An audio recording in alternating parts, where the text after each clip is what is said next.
बिहार और झारखंड के दर्शकों की पहली पसंद जी बिहार झारखंड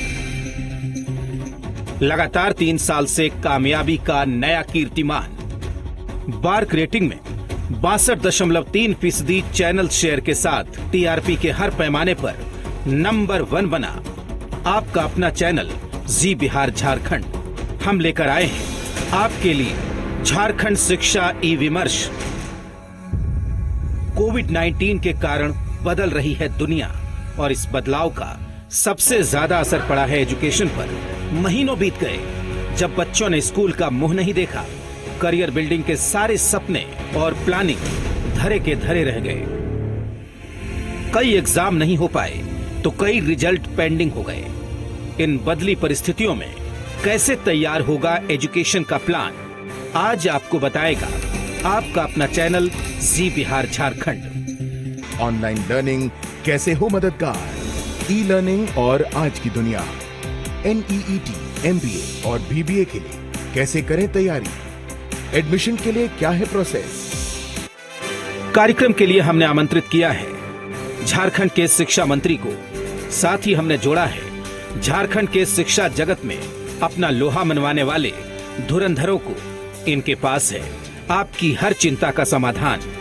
यहाँ मिलेगा असली परामर्श। झारखंड शिक्षा ई विमर्श। नमस्कार, जी बिहार झारखंड के स्पेशल शो शिक्षा ई विमर्श झारखंड में आपका स्वागत है। नमस्कार, मैं हूं आपके साथ अनुपमा झा। स्वागत है आप सभी का। कोरोना और इससे बचाव के तरीकों ने पूरी दुनिया को प्रभावित किया है। हर क्षेत्र पर इसका असर है, पर इकोनॉमी के साथ ही सबसे ज्यादा असर एजुकेशन पर पड़ा है। जी बिहार झारखंड ने अपनी जिम्मेदारी समझते हुए इस दिशा में एक खास पहल की है।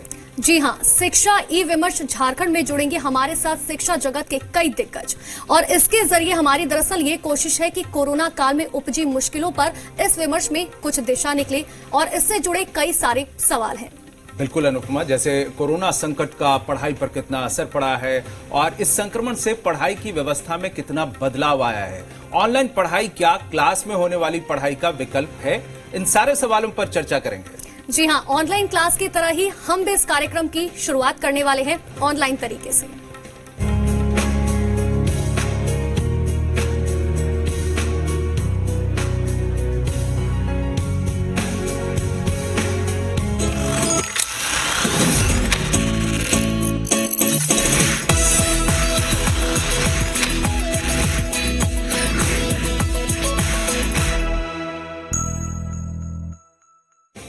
Powered by Sarla Birla University, Jharkhand. Global education closer to home. Associate sponsor e-learning A to Z. Republica is cheap and best. Co-sponsor Me Digital by Mentors EduServe. Join online course now and classroom course later. समय के अनुकूल घर को बनाए गुरुकुल। तो शिक्षा से जुड़े हुए हर सवाल का जवाब देने के लिए हमारे साथ कई दिग्गज जुड़े हुए हैं। सबसे पहले हमारे साथ झारखंड के शिक्षा मंत्री जगन्नाथ महतो जी जुड़े हुए हैं। हमारे साथ सरला बिरला यूनिवर्सिटी के प्रोफेसर संजीव बजाज जी जुड़े हुए हैं। साथ ही एमिटी यूनिवर्सिटी रांची से हमारे साथ डॉक्टर संजीत कुमार पांडे जुड़े हुए हैं। साथ ही हमारे साथ DPS स्कूल के डॉक्टर राम सिंह प्रिंसिपल भी जुड़े हैं। बहुत बहुत स्वागत है आप सभी का। सबसे पहले जगन्नाथ महतो शिक्षा मंत्री हैं आप झारखंड के। आपसे सर ये जानना चाहेंगे कि राज्य में कोरोना जैसी परिस्थिति आने के बाद से किस तरह के बदलाव हुए शिक्षा जगत में और आप लोगों ने किस तरह की इनिशिएटिव ली है।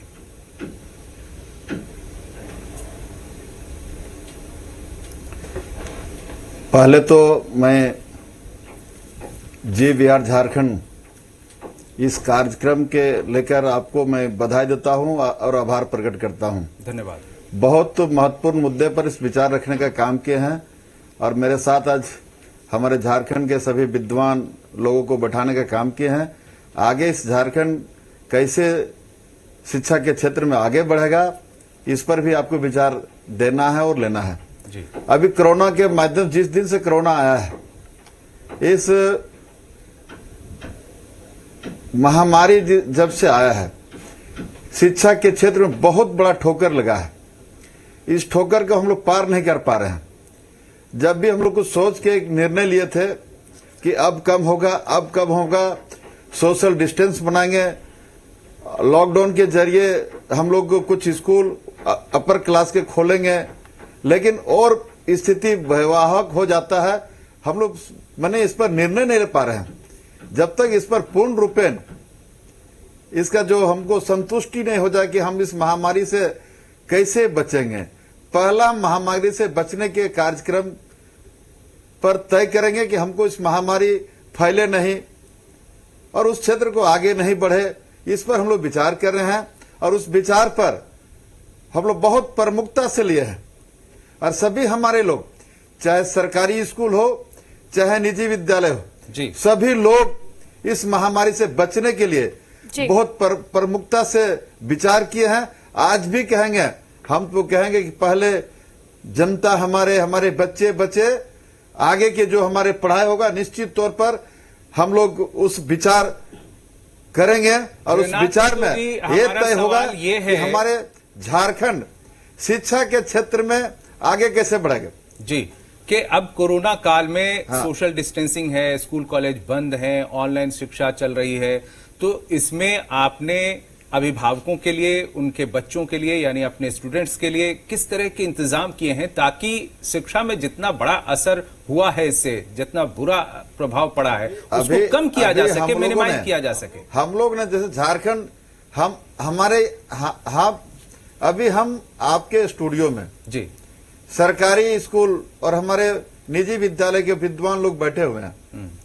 हम लोग विचार कर रहे हैं कि आगे हम लोग कैसे पहल होगा जी, आगे हम लोग काम कैसे करेंगे कि कोरोना से बचे। हम लोग प्राथमिकता है कोरोना से बचने का, लेकिन बहुत महत्वपूर्ण विषय है। यदि शिक्षा के क्षेत्र में अभी व्हाट्सएप के जरिए में हो, केबल के जरिए हो, हमारे इसका जो चल पा रहा है, जो कर पा रहे हैं, वो किया जा रहा है। जगन्नाथ महतो जी, आगे जो चीजें की जाएंगी लॉकडाउन के बाद या कोरोना जब खत्म हो जाएगा उसके ऊपर हम विचार करेंगे, लेकिन अभी लोग दरअसल ये भी जानना चाहते हैं कि शिक्षा के क्षेत्र में क्योंकि पिछले 3 महीने से आपकी तरफ से क्या कुछ इंतजाम किए गए उन बच्चों के लिए ताकि उनकी पढ़ाई पर जो है बुरा असर ना पड़े।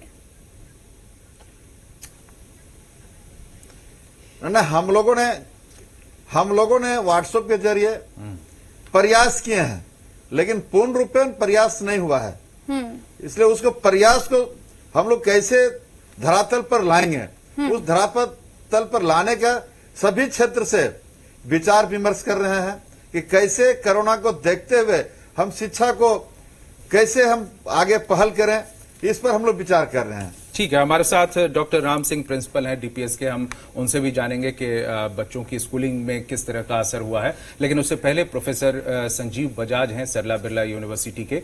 आप ये बताइए कि यूजीसी गाइडलाइंस जारी करती रहती है, इसको लेकर आगे किस तरह से चला जाए। अभी कोरोना पीरियड में जिस तरह के लूप होल्स हैं, अप्स एंड डाउन्स हैं, उसको लेकर वो तरह तरह के गाइडलाइंस जारी करती रहती हैं। लेकिन अभी फिलहाल क्या सिचुएशन है और आगे आप क्या देख रहे हैं?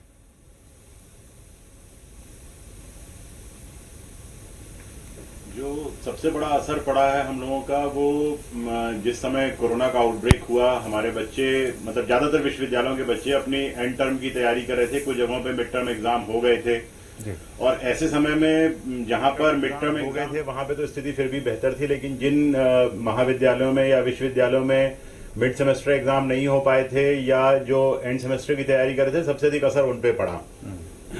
अब यूजीसी ने गाइडलाइन जारी की है कि एंड सेमेस्टर एग्जाम जो होने थे वो फिजिकल मोड में होने थे, जो स्पेशली उनके लिए जिनकी डिग्री अवार्ड होनी है। लेकिन जो इंटरमीडिएट एग्जाम्स हैं, मतलब जो फर्स्ट ईयर, सेकेंड ईयर या थर्ड ईयर के बच्चे हैं जिनको पास आउट नहीं होना है, उनके एग्जाम्स के लिए दूसरी मोडालिटीज अपनाई जा सकती हैं।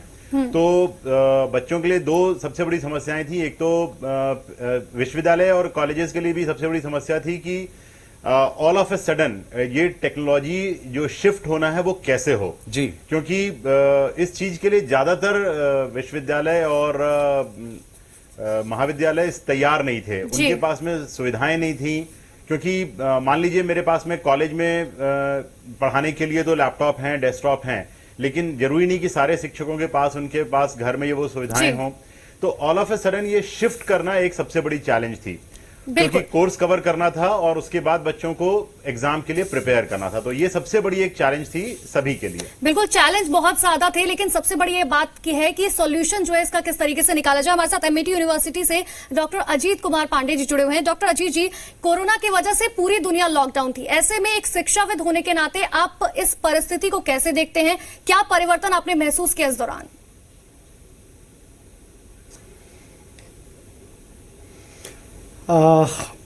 देखिए, सबसे पहले तो मैं ये बोलूँगा कि ये अनफॉर्चुनेट था कि all of a sudden corona का आउटबर्स्ट हुआ और पूरा भारत लॉकडाउन का शिकार हुआ। बट कहते हैं कि मुसीबत से ही अवसर निकालने की परंपरा रही है भारत में, और कोरोना 22 तारीख को इंडिया लॉकडाउन का पे जाता है और 23 तारीख से एमआईटी विश्वविद्यालय ऑनलाइन एजुकेशन मोड में तुरंत आ जाता है। जी, रीजन बीइंग, जैसे ही खबर मिलती है कि लॉकडाउन हो सकता है और हम अपने आप को तुरंत से तैयार करने में लग गए कि अगर लॉकडाउन होता है तो व्हाट, क्योंकि समस्या अपने आप में बड़ी तब तक नहीं होती जब तक उसका समाधान हमारे सामने ना हो। अगर समाधान है तो समस्या का कोई मायने नहीं रखता है। तो हम लोगों ने तुरंत ऑनलाइन मोड पे गए और सिस्को वेबएक्स के माध्यम से, MS टीम के माध्यम से सारे स्टूडेंट्स को हम लोगों ने ऑनलाइन प्लेटफॉर्म पर ले लिया और हमारे क्लासेस भी एज इट इज ERP के माध्यम से शेड्यूल्ड हुए, सारे बच्चे करने लगे। एक दो जगह से हम लोगों को ये शिकायत आई कि जहां पे नेट की कनेक्टिविटी थोड़ी सी कमजोर थी, उसके लिए हम लोगों ने पूरे सेशन को रिकॉर्ड कर दिया ताकि बच्चे बाद में जब उनका कनेक्टिविटी ठीक हो तो उस सेशन को देख सकें। नंबर 1। नंबर 2, व्हाट्सएप ग्रुप बनाया गया। व्हाट्सएप ग्रुप के आधार पे सारे टीचर्स स्टूडेंट के साथ कनेक्ट हो गए। ये दूसरा काम हम लोगों ने किया। तीसरा काम किया हम लोगों ने, मेल मर्ज को यूज करके सारे स्टूडेंट्स तक हैंडआउट्स जो भी स्टडी मटेरियल्स थे उसको पहुंचाए और सारे बच्चों तक वो स्टडी मटेरियल्स थ्रू नेट मिला। जी। चौथी चीज जो हम लोगों ने किया वो काउंसलिंग स्टार्ट किया, क्योंकि हमें पता था कि बच्चे अब प्रेशर में आ रहे हैं, स्ट्रेस में आ रहे हैं। स्ट्रेस मैनेजमेंट भी बहुत जरूरी था क्योंकि there was a paradigm shift from the conventional teaching mode to online virtual teaching mode. अब बच्चे जो हैं, जो टेंडर एज के बच्चे हैं, BA पार्ट 1 के बच्चे हैं, BTech पार्ट 1 के बच्चे हैं, तो वो बहुत कम एज के बच्चे हैं, 15 साल 16 साल उनका उम्र है। वैसे बच्चे इस प्रेशर को झेल नहीं सकते थे। बिल्कुल। तो इसलिए उनको भी हम लोग को हैंड होल्डिंग करना था। हम लोगों ने उनको अजीत जी, आपके इसे सवाल में दरअसल मेरा ये सवाल है, क्योंकि आप बात करें ऑनलाइन क्लासेस की, तो क्या कितनी सफलता हासिल जो है हमें हुई है अगर ऑनलाइन क्लासेस के हिसाब से देखा जाए तो? अच्छा, मैं आपसे एक शेयर करना चाहता हूं, हालांकि अभी ये केस स्टडी का मैटर है। हमारे यहाँ तकरीबन 16,000 सेशंस हुए।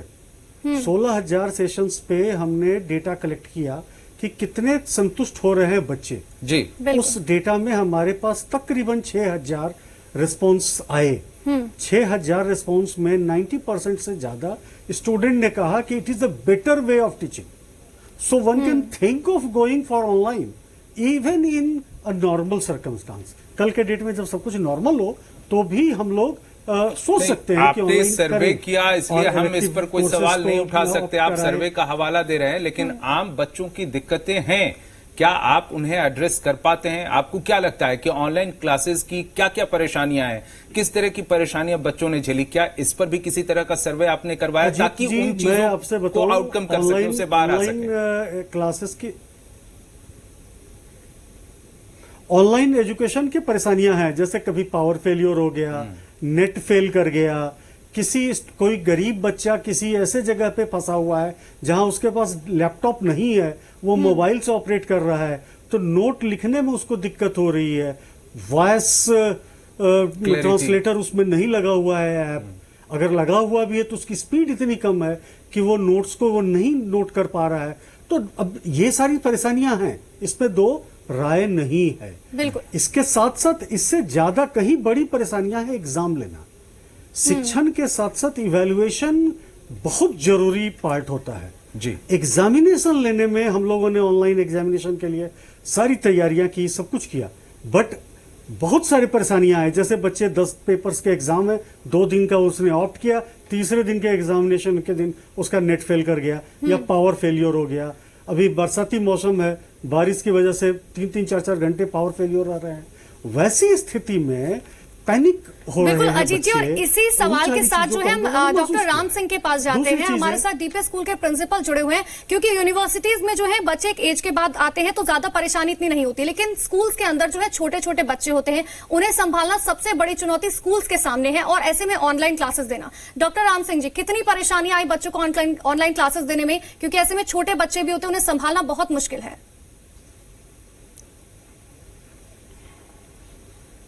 देखिए, परेशानी तो रही है। मार्च मंथ में जब पता चला कि कोरोना के कारण बच्चे स्कूल नहीं आ पा रहे हैं, वह समय था एग्जाम का, उनका असेसमेंट का टाइम था, रिजल्ट का टाइम था, जो कि ऑनलाइन स्कूलों ने प्रयास किया। और मैं आपको बताना चाहता हूं कि यह पिछला एक डिकेड से ऑनलाइन एजुकेशन के बारे में चल रहा है। कॉलेजों में ज्यादा चल रहा था कि इसको कैसे इम्प्लीमेंट किया जाए। सभी बिजनेस जब डिजिटल हो गया तो एजुकेशन को भी होना चाहिए। आज नहीं होगा तो कब होगा। लेकिन हम मानते हैं कि कोरोना के कारण एक कंपल्सन आया, जिससे कि लोग कंपल्सन में इस इनोवेशन पर गए, ऑनलाइन एजुकेशन पढ़ाना शुरू किए। और प्रॉब्लम है, चूंकि शहरों में थोड़ी कम प्रॉब्लम है जहां बच्चे पढ़ ले रहे हैं, गांवों में ज्यादा प्रॉब्लम है। आपको पता होगा कि 12% फैमिलीज के पास भी केवल इंटरनेट है, उसमें गांव में 8% ही लोगों के पास इंटरनेट है। तो प्रॉब्लम तो आ रही है, इससे नकारा नहीं जा सकता है। लेकिन हमको लगता है कि यही अब एक इसका अल्टरनेट था। इसके अलावा और कोई दूसरा माध्यम नहीं था जिससे हम बच्चों तक पहुंच सकते थे, बच्चों को पढ़ा सकते थे। पीपीटीज, व्हाट्सएप ग्रुप और डिफरेंट एप्स के थ्रू टीचर्स पढ़ा रहे हैं, बच्चों के कांटेक्ट में हो रहे हैं। जी, परफेक्ट तो नहीं कर सकते, क्योंकि आप जानते हैं कि एजुकेशन का मतलब स्कॉलिस्टिक और को स्कॉलिस्टिक भी होता है। स्कॉलिस्टिक चीजें हम कर पा रहे हैं, लेकिन को स्कॉलिस्टिक जो है, जो उनके को करिकुलर एक्टिविटीज है, गेम्स, स्पोर्ट्स, क्विज, ये सब इसके चीजें साथ जो साथ है, देखिए, पर्सनालिटी डॉक्टर डेवलपमेंट राम की सिंह चीजें जी, जो है वो नहीं हो पा रही है। हम लोग प्रयास DPS करते हैं निजी इसके स्कूलों लिए। की श्रेणी में एक मानक स्थापित करता है, लेकिन क्या आपको लगता है कि टीचर्स भी, बहुत सारे टीचर्स इसके लिए तैयार नहीं थे, और अभी भी बहुत दिक्कतें हैं टीचर के लेवल पर भी? इसको कैसे दूर किया जा रहा है ताकि जो स्टूडेंट्स हो उन्हें कोई परेशानी ना हो? छोटे छोटे जो बच्चे हैं उनके तो अभिभावक भी उनके साथ बैठते हैं, उनके पेरेंट्स भी बहुत परेशान होते हैं। तो ये जो बीच की कड़ी है, इसे आप कैसे ठीक कर रहे हैं टीचर के स्केल पे? देखिए, जहां तक आप डीपीएस की बात कर रहे हैं, तो हम सभी टीचर को इसके लिए बधाई देना चाहेंगे कि बहुत जल्दी टीचर स्विच ओवर किए। जो समाज का, जो पेरेंट्स का, अभिभावक का जो रिएक्शन था, और वो तारीफ कर रहे हैं कि हमारे टीचर इतने जल्दी स्विच ओवर हो जाएंगे, ये सबको अंदाजा नहीं था। लेकिन जो टेक्नोलॉजिकल प्रॉब्लम है वो थोड़ी आ रही है कहीं पर। जो जैसा आपको पता है कि पहले जूम ऐप आया, उसमें प्रॉब्लम थी, लोग घुस जा रहे थे, कुछ बच्चे इनडिसिप्लिन भी हो रहे थे। हाँ। इस तरह की छोटी छोटी प्रॉब्लम थी, लेकिन टीचर आज के डेट में हम कह सकते हैं कि वो तैयार हैं ऑनलाइन टीचिंग के लिए। जो टेक्नोलॉजिकल हेल्प चाहिए वो गवर्नमेंट को सोचना चाहिए, कैसे इंटरनेट का स्पीड बढ़ाया जाए, जी। अवेलेबिलिटी कैसे बढ़ाया जाए, जिससे कि इस ऑनलाइन टीचिंग को कराया जाए। चलिए, लेकिन एक तरह से हम मानते देख रहे हैं कि अब स्कूलिंग यह से होना लेकर चाहिए, हायर अब एजुकेशन इस समय तक के बाद अलग अलग पीछे नहीं संस्थाएं छूटना अपने चाहिए। तौर पर बहुत कुछ कर रही हैं, लेकिन गवर्नमेंट के स्तर पर और क्या प्रयास किए जा सकते हैं? जगन्नाथ महतो, शिक्षा मंत्री आप झारखंड के, ये बताइए कि एग्जाम्स और रिजल्ट को लेकर सरकार की किस तरह की तैयारी है आगे आने वाले दिनों में, क्योंकि ये कोरोना काल लंबा खींच सकता है। अभी कोरोना काल में सच बात बोलने से हम पीछे नहीं हटते। जी, अभी किसी का नहीं चल रहा है। हम लोग बहुत प्रयास कर रहे हैं, व्हाट्सएप ग्रुप हो, नेट हो, बहुत प्रयास किया जा रहा है, लेकिन ये पूर्ण रूपेण व्यवस्था नहीं है। ये कुछ ही समय के लिए व्यवस्था है। पूर्ण रूपेण व्यवस्था जब तक कोरोना काल का स्थिति नहीं सम्मान होगा, तब तक हमारे शिक्षा के क्षेत्र में कोई उपाय ही नहीं चल रहा है, जो हमको मानना है। जैसे अभी हम इसलिए बोल रहे हैं कि अभी जो स्कूल में, हमारे स्कूल में लोअर क्लास के बच्चे पढ़ते हैं, हमारे निजी विद्यालय अपर क्लास के बच्चे पढ़ते हैं, मिडिल क्लास के लोग पढ़ते हैं, उस पर कुछ आ सकता है। लेकिन जो हमारे सरकारी स्कूल का जो पेरेंट्स है, सरकारी स्कूल का जो हमारे आपका बच्चे हैं, वो बच्चे को तो बहुत मुश्किल होगा। व्हाट्सएप ग्रुप हो चाहे नेट ग्रुप, कहने की अलग बात है। हमने तो अभी तो व्हाट्सएप ग्रुप, डिजिटल ग्रुप, बहुत तरह का ग्रुप बना दिया है, लेकिन उसमें सफलता नजर नहीं आ रहा है। बना दीजिए, अलग बात है। लेकिन केंद्रीय ये मानव सफलता संसाधन नहीं आ रहा। मंत्री ने जिस हम तरह अपनी से सरकार रमेश की जो पोखरियाल ने कमी नहीं इनिशिएटिव बोल लिया रहे। बहुत पहले तो- ही, और उन्होंने कहा कि बच्चे अब ऑनलाइन बेहतर पढ़ पाएंगे, उसमें किस तरह की दिक्कत है, इसके लिए बहुत सारे ऐप भी विकसित किए गए, तो उन सब का भी हवाला लेकर राज्य स्तर पर भी बहुत सारे प्रयास किए जा सकते हैं, कुछ किए भी गए। पोखरियाल जी,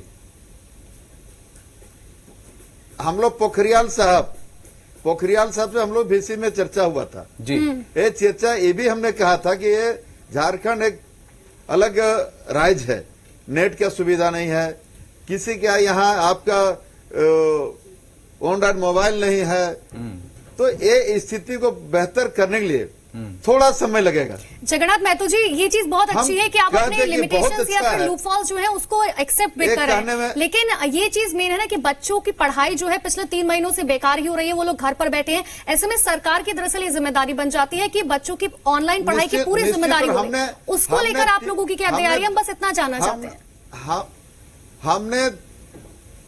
हमने ऑनलाइन पढ़ाई की तैयारी, व्हाट्सएप ग्रुप तैयार कर रहे हैं, लेकिन कितना सफलता मिलेगा वो तो समय बताएगा। लेकिन जहां पर लेकिन नेट हमने की जो- सुविधा नहीं है सर, हमने वहां तय पर किया था कैसे एक- सफलता मिलेगी? आपका कैलेंडर तैयार किया,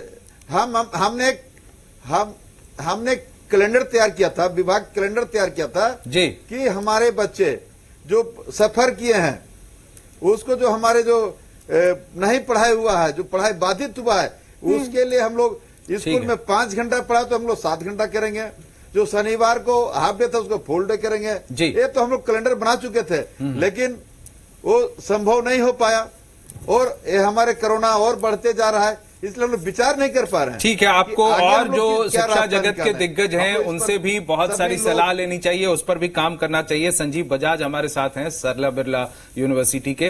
प्रोफेसर संजीव बजाज, वहीं पर हम जा रहे हैं जी। अभी ले रहे हैं एक आज साथ सबको विद्यार्थी शामिल ले रहे करते हैं। जगन्नाथ महतो जी, बड़े डॉक्टर लोग से भी बात किया जा रहा है जी। कि हमारे ठीक है। प्रोफेसर संजीव बजाज, आप सरकार की कोशिशों को कहां तक देखते हैं, किस हद तक देखते हैं, और किस तरह की सलाह देना चाहेंगे आप? क्या कुछ किया जा सकता है ताकि राज्य में शिक्षा का स्तर, चाहे वो प्राइमरी लेवल पर हो, स्कूलिंग हो, या फिर आगे हायर एजुकेशन हो, उसमें कोरोना काल में हम बेहतर कर पाएं? प्रोफेसर संजीव बजाज जी, देखिए, जहां तक स्कूली शिक्षा है या जो उच्च शिक्षा है, दोनों में बहुत डिफरेंस है। बिल्कुल। स्कूली शिक्षा में ज्यादातर सरकारी विद्यालय जो हैं वो प्रदेश के बहुत रिमोट एरियाज में हैं, जहां पर आदमी पैदल चल के भी पहुंचना बहुत मुश्किल होता है, उन जगहों पर स्कूल्स थे। और ऐसी जगहों पर जहां पर हमारे पास में बिजली की व्यवस्था नहीं है, इंटरनेट की व्यवस्था नहीं है, वहां पर शिक्षा की व्यवस्था कोरोना काल में कैसे होगी, ये एक अपने आप में बहुत बड़ी चैलेंज है जी। हायर एजुकेशन में थोड़ी सी स्थिति बेहतर है, क्योंकि झारखंड में ज्यादातर हायर एजुकेशन ऐसी जगहों पर है जो सिटी एरियाज में है वहां पर। लेकिन प्रॉब्लम यह है कि जो बच्चे हैं वो ज्यादातर इंटीरियर एरियाज में हैं। जैसे ही लॉकडाउन घोषित हुआ या संभावना लगने लगी, ज्यादातर बच्चे अपने घरों को चले गए, और वहां पर उन तक पहुंचना एक बहुत मुश्किल है। तो सरला बिरला विश्वविद्यालय में जैसे हम लोगों ने किया कि तुरंत हम लोग जो है वो टेक्नोलॉजी पे मूव किए, शिक्षकों की और बच्चों की हम लोगों ने within a week training कराई, और जैसा कि ज्यादातर जगहों पे हुआ, हम लोगों ने भी जो मॉडर्न टेक्नोलॉजी है उसको अडॉप्ट किया, और सारे सेशंस को हम लोग ने रिकॉर्ड किया, ठीक है, जिससे कि बच्चे किसी भी समय उनको वो उपलब्ध हो सकें। तो ये एक तो बड़ी चैलेंज थी कि हमें टेक्नोलॉजी का सहारा लेना ही पड़ेगा। कोरोना ने जो चीजें 10 साल बाद होनी थी उसको 10 साल एडवांस कर दिया, जो हम लोग 20 बिल्कुल संजीव जी, और शायद इसकी जरूरत भी थी। और हम लोग डॉक्टर कर रहे राम हैं। सिंह से एक छोटा सा ब्रेक से पहले दरअसल मैं उनसे जानूंगी, क्योंकि अब हम देख रहे हैं कि बहुत सारी परेशानियां तो पहले आ ही रही थी, लेकिन जिस तरीके से सरकार ने कमियां गिनाई है कि उनके स्कूल्स में किस तरीके की परेशानी आ रही थी, क्या यही वजह है कि पेरेंट्स जो है वो सीबीएसई और प्रैक्टिकल स्कूल, प्राइवेट स्कूल जो होते हैं उन पर ज्यादा भरोसा करते हैं? एक छोटा सा ब्रेक ले रहे हैं, फौरन लौट, उसके बाद इस सवाल का जवाब राम सिंह से लेंगे।